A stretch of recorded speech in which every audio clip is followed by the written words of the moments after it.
High students, நம்ம இன்னைக்கு BSc radiology and imaging technology course பற்றின டீட்டெயில்ஸ் தான் பார்க்க போகிறோம். Course duration and course join பண்ணுறதுக்கான எலிஜிபிள் க்ரைட்டீரியா என்ன சப்ஜெக்ட்ஸ்லாம் கவர் பண்ணுறாங்க, கோர்ஸ் கம்ப்ளீட் பண்ணவங்களுக்கு என்ன மாதிரியான ஜாப் ஆப்பர்ச்சுனிட்டிஸ் அவைலபிளாக இருக்குது, எந்த செக்டர்ஸில் ஒர்க் பண்ணலாம், இந்த டீட்டெயில்ஸ்லாம் தான் பார்க்க போகிறோம். இதுக்கு முன்னாடி தமிழ்நாட்டில் இருக்க எந்த ஒரு ப்ரைவேட் காலேஜஸில் நீங்கள் ஜாயின் பண்ணணும்னு நினச்சிங்கனாலும் ஸ்க்ரீனில் தெரியிற நம்பருக்கு கால் பண்ணி டீட்டெயில்ஸ் தெரிஞ்சுக்கோங்க. வாங்க வீடியோக்குள்ளே போகலாம். BSc radiology and imaging technology கோர்ஸில் பார்த்தீங்கன்னா மெடிசனில் அக்யூரேட்டான டயக்னஸ்க்கு யூஸ் பண்ணக்கூடிய ரேடியோகிராஃபி அண்ட் இமேஜிங் ப்ரொசீஜர்ஸ் பற்றி பேசிக்காக அண்டர்ஸ்டாண்ட் பண்ணிக்க முடியும். ரேடியாலஜி அண்ட் இமேஜிங் டெக்னாலஜியில் கிளினிக்கல் ப்ரொசீஜர்ஸ் அப்போ ஹியூமன் பாடியோட பார்ட்ஸ் அண்ட் ஆர்கன்ஸ் அதோட ஃபங்க்ஷன்ஸை இன்சைட் ஃபோட்டோஸ் மூலமா என்ன மெத்தட் அண்ட் ப்ராசஸில் ஆப்டைன் பண்ண முடியும், இதை பற்றி தான் இந்த கோர்ஸில் படிப்பீங்க. கோர்ஸோட டியூரேஷன் பார்த்தீங்கன்னா 4 இயர்ஸில் இருக்குது. அதாவது 3 இயர்ஸ் அகாடமிக்கும் 1 இயர் இன்டர்ன்ஷிப்க்கும் டிவைட் ஆகும். இந்த கோர்ஸ் ஜாயின் பண்ணுறதுக்கான எலிஜிபிள் க்ரைட்டீரியான்னு பார்த்தீங்கன்னா 12th சயின்ஸ் ஸ்ட்ரீம், அதாவது physics, chemistry, biology or mathematics சப்ஜெக்ட்ஸில் மினிமம் 50% அக்ரிகேட் மார்க்ஸோட கம்ப்ளீட் பண்ணியிருக்க ஸ்டூடெண்ட்ஸ் இந்த கோர்ஸ் ஜாயின் பண்ணி படிக்கலாம். இந்த கோர்ஸ் பார்த்தீங்கன்னா செமஸ்டர் பேஸ்டு சிஸ்டமில் ப்ரொவைட் பண்ணிகிட்ருக்காங்க. கோர்ஸ் ஜாயின் பண்ணுறதுக்கான அட்மிஷன் ப்ராசஸ் பார்த்தீங்கன்னா மெரிட் பேஸ் பண்ணியும் என்ட்ரன்ஸ் எக்ஸாமினேஷனை பேஸ் பண்ணியும் இருக்கும்.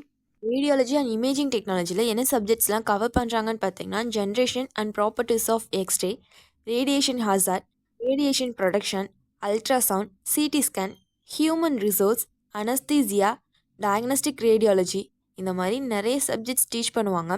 அடுத்து இந்த கோர்ஸ் பர்சியூ பண்ணுற ஸ்டூடெண்ட்ஸ்க்கு இருக்க ஜாப் ப்ரொஃபைல்னு பார்த்தீங்கன்னா செனோகிராஃபர்ஸ், அல்ட்ராசவுண்ட் டெக்னீஷியனாக ஒர்க் பண்ணலாம், CT scan technologist, MRI technicians, radiology technician, radiology nurses, ultrasound technician மாதிரியான நிறைய பொசிஷன்ஸ் இருக்குது. இவங்களை ரெக்ரூட் பண்ணக்கூடிய செக்டர்ஸ்னு பார்த்தீங்கன்னா laboratories, private hospitals, nursing home, health care facilities and private செக்டர்ஸில் எல்லாமே ரெக்ரூட் பண்ணிகிட்ருக்காங்க. கிராஜுவேட்டான ஸ்டூடெண்ட்ஸ்க்கு ஆவரேஜாக எவ்வளோ சேலரி பேக்கேஜ் எக்ஸ்பெக்ட் பண்ணலான்னு பார்த்தீங்கன்னா எக்ஸ்பீரியன்ஸ் அண்ட் பொசிஷனை பொறுத்து 3.8 lakh to 6 lakh per annum வரைக்கும் ஏர்ன் பண்ண முடியும்.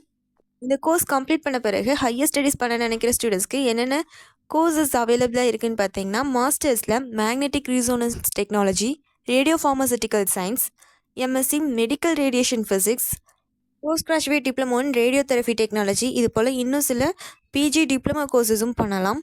இந்த கோர்ஸ் எந்த காலேஜஸ்லாம் இருக்குது, எவ்வளோ ஃபீஸ் வாங்கிட்டு இருக்காங்க, என்ன மாதிரியான அட்மிஷன் ப்ராசஸ் இருக்குது, கோர்ஸ் பற்றினா ஃபர்தர் இன்ஃபர்மேஷன்ஸ் தெரிஞ்சுக்கணுன்னாலும் ஸ்க்ரீனில் தெரியிற நம்பருக்கு கால் பண்ணி டீட்டெயில்ஸ் தெரிஞ்சுக்கோங்க. இதுவரை சொன்ன இன்ஃபர்மேஷன்ஸ் உங்களுக்கு யூஸ்ஃபுல்லாக இருந்தால் நம்ம சேனலை சப்ஸ்கிரைப் பண்ணிக்கோங்க. கூடவே அந்த பெல் ஐக்கானே கிளிக் பண்ணிக்கோங்க. அப்போ தான் நம்ம போடுற காலேஜ் அண்ட் கோர்ஸ் பற்றின யூஸ்ஃபுல்லான இன்ஃபர்மேஷன்ஸ்லாம் உங்களால் உடனே தெரிஞ்சுக்க முடியும். தேங்க்ஸ் ஃபார் வாட்சிங்.